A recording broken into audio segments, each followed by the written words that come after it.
مزه. ببینین چه خوشگلن اینا. بچه‌ها جدا کردن شیر نخورن نه؟ آره دیگه اینا رو از آقا عبدالله سوال کردم برای چی می‌خواید جدا می‌کنین شبو؟ گفت به خاطر اینکه اینا هر چقدر پیش مادرشون باشن دائما دوست دارن شیر بخورن و دیگه غذا نمی‌خورن رشد بکنن. و مادرشون هم شیر کافی به اندازه کافی ندارن. اینا آفتابشون رو گرفتن. اینا غذاشون هم خوردن. دقیقاً.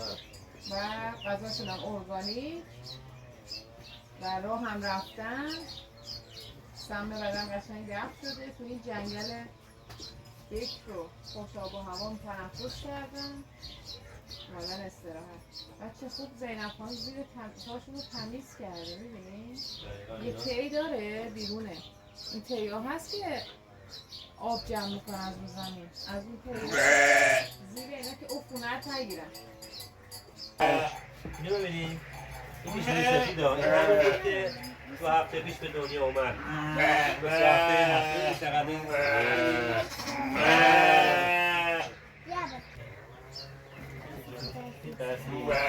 یه ببینمه خوشگل خانوم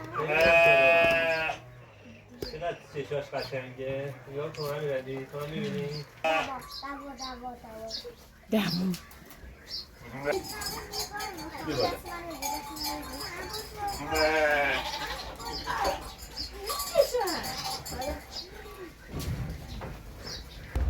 اون شونه اون رفته که بیاد غذا بخوره. نگاه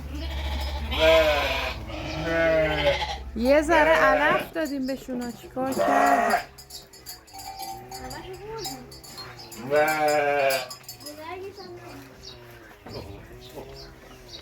واقعا لذت میبری ها. کارمندی کجا؟ آره کارمندی کجا دیگه اومدن دام و پرندگان کنار جنگل. ما تهران بودیم اصلا نمی‌دونستیم که افسرده هستیم. بخاطر همین چرا درآمد نداریم؟ چرا حالمون بده؟ تصمیم نمیتونیم بگیریم. همیشه مثل یه مرده متعرضه دائما صبح بلند میشدیم میرفتیم سر کار برگردیم و شب میخوابیدیم دوباره. وقتی با استاد آشنا شدیم شد تمام این بارگاه ذهنیمون رو بهمون نشون داد و بهمون گفتش که چرا حالمون بده، چرا پول نداریم. اینا هم بی پولن ها، صداشون در اومده. و این بارگاه ذهنیمون رو عوض کنیم میتونیم زندگی بهتر با لذت و با پول زیاد ادامه بدیم زندگی. آدم ها نمیدونن چرا حالشون بده. خیلی شاید این تصاویر رو از ما ببینن بخندن بگن اون زندگی کجا چه وضعیه رو انداختی چه زندگی. نظرشون محترمه ولی من این زندگی رو انتخاب کردم و دوست دارم که اینجوری زندگی بکنم همیشه با حال خوب. تازه الان کودک درونم انگار بیدار شده و بهم میگه که این زندگی که تو میخواستی نه اون زندگی که قبلا داشتی و به خاطر پول فقط داشتی کار میکردی. الان این زندگی رو ادامه بده و مثل یک بچه‌ای که تازه به دنیا اومده و بزرگ میشه و هیچ چی رو متوجه نیست، نه بدهی رو متوجه، نه اینکه چجوری داره میگذره زندگی، به زندگی ادامه بده. اگه یادتون باشه بچه که بودیم دوچرخه سوار میشدیم استرس این داشتیم که شب برمیگردیم خونمون میکنه بابا مامان دوامون بکنن که چرا دیر اومدی.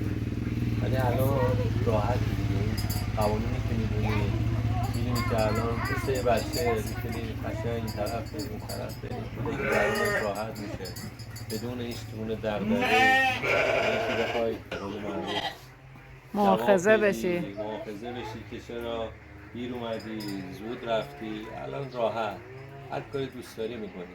ما اصلا به دنیا اومدیم که همینجوری زندگی کنیم. اونطور بعد ما رو برنامه‌ریزی کردن و تربیت کردن و اینکه آقا ما رو کارمند خواستن از همون بچه بار برو چیزی صبحشی برو سر کار وقتی شب بیا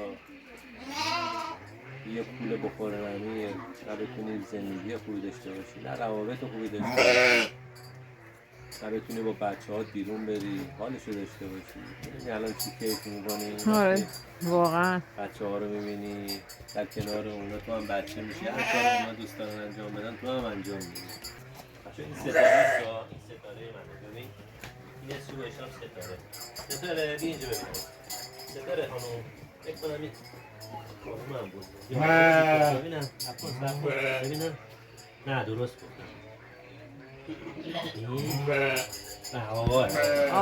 آقا ستاره است آقا ستاره معلومه آقا آره خیلی قیافش معلوم است نه چشاشو ببین آقا ستاره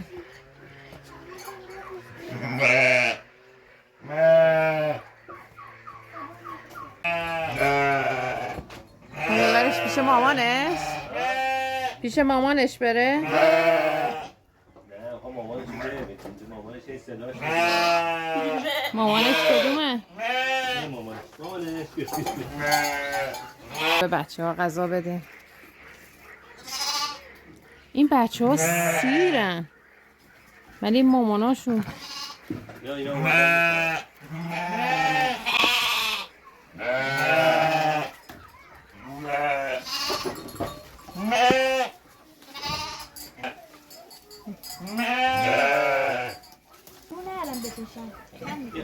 اینا آره بچه هم نمیکشن اینا قلدرن میکشن